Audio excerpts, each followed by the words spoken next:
So let's get to some Watch What You Bet tonight. Got a couple games here on the hardwood there, 2 in college, 1 in the NBA. We'll get it started right away. Top teams collide tonight in the ACC. Virginia and Virginia Tech. Looks like the line's coming out. Currently right now, Virginia minus 8.5. Total of 122.5.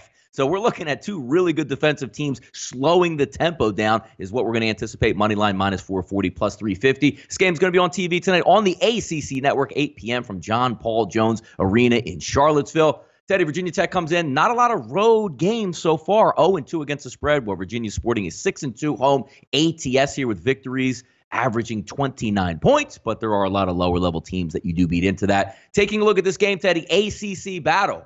Is Virginia Tech going to be ready for that pack line defense coming at them tonight? Well, certainly when you look at the early betting action, the markets seem to think that Virginia Tech is going to be ready. We've seen nothing but Hokies money. The 8.5s are gone. The 8s are gone. I'm seeing mostly 7.5s on the board right now. We're all seeing some over money, which is something you don't normally see in Virginia games. Of course, the Hokies played, the Virginia gets the pack line defense. The Hokies defense doesn't have a name. It's been very effective all season long, although they haven't played their best on the highway. But it's a Virginia team. They're like the gift that keeps on giving. They're not sexy. They have the single slowest pace of any team in college basketball, number 353 out of 353 teams in Ken Pomeroy's adjusted tempo rankings. That's possessions per game adjusted via schedule. And yet, all they do, cover numbers. 12-3 against the spread this season. 18-8-1 against the spread during the regular season last year. That's 30-11 with a push in their last 42 lined regular season games. The Virginia Cavaliers, there's no betting bandwagon for them. The sharps don't love them. The public doesn't love them. All they do is cash tickets, and lo and behold, we're seeing Hokies money again today. No surprise, Virginia's not a sexy team. All they are is a huge moneymaker for anyone that backs them on a game-in, game-out basis. Absolutely. 9 o'clock tonight on ESPN. Another tilt there in the ACC. Notre Dame going to head down Tobacco Road to play UNC after an embarrassing loss to Louisville. I saw the quotes out there from Roy Williams saying, back in the day, I'd run these kids so much on Sunday just to see how many kids I can get to throw up. But times change a little bit, but we're still a little harder on them. Looking for a bounce-back effort tonight versus Notre Dame.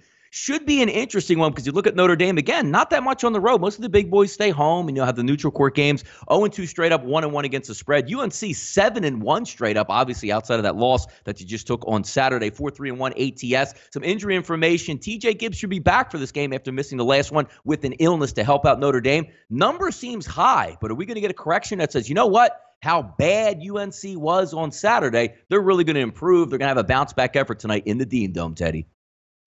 Certainly the markets expect that. And it's an Irish team that has no betting bandwagon this year. They've been money losers. Bray's got a good long-term track record as a road dog, but this Irish team this season hasn't been making money in that road. Well, 1-1 against the spread. They haven't played a whole lot of true road games yet.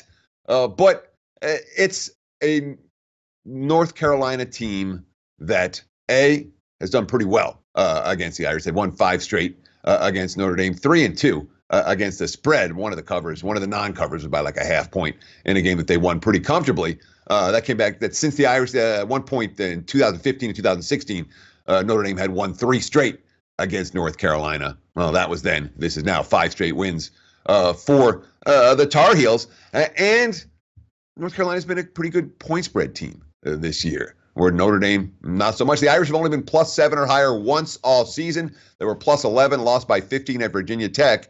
And yes, you would expect a concerted effort from North Carolina in this particular ballgame after losing at home by 21 to Louisville over the weekend. So maybe the line's a little bit high. It's still Tar Heels are pass for this better. This is a step-up spot for North Carolina. I will not stand in front of them this evening.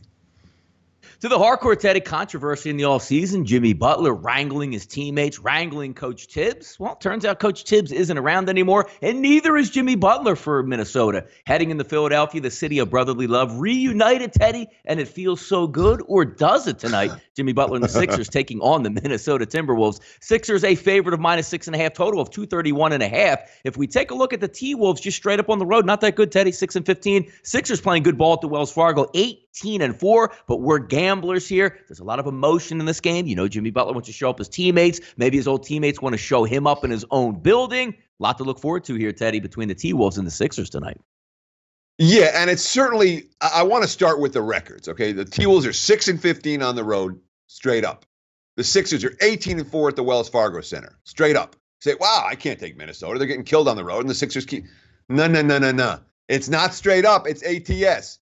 T-Wolves, they're not great, but they're 9-12 against the number on the road, and the Sixers 12-10 against the number at home. Two teams that are pretty close to 50-50 from a point spread standpoint in this particular role. So the straight up records say, oh my God, Minnesota doesn't win any road games.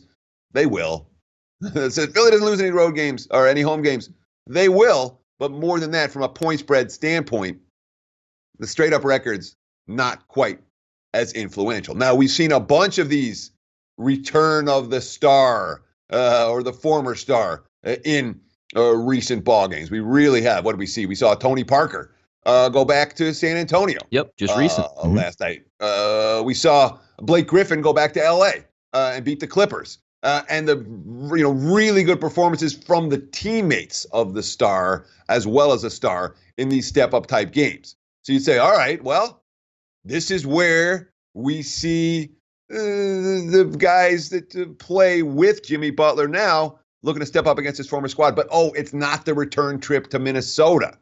It's the road game that tends to get that level of effort. So if you're saying Jimmy Butler's return, no, it's not Jimmy Butler's return. It's Jimmy Butler facing off against his former teammates. When he goes to Minnesota with Philly, that'll be, quote unquote, the step-up game. T-Wolves coming off a really impressive showing the other night where Karl Anthony Towns, 27 rebounds, 27 points, 4 block shots, and a win over New Orleans. But, beating New Orleans at home is not the same as beating Philly on the highway. It's not like Ben Simmons isn't coming off a good performance. He had 20 points, 22 rebounds, and 9 assists in the win over the Knicks. Philly's not winning by margin the way that I like them to win. And I am concerned, however, about Minnesota's injury situation. Jeff Teague had another ankle injury after getting back last week. He's been upgraded to probable, but of course, Derrick Rose and defensive stopper and former Sixer Robert Covington are going to be out tonight for Minnesota. Yeah, it looks like got a high total in this one also, Teddy. 232. I'm showing you second highest total tonight, only behind the Oklahoma City Thunder and the Atlanta Hawks. So it should be a good one in the city of brotherly love.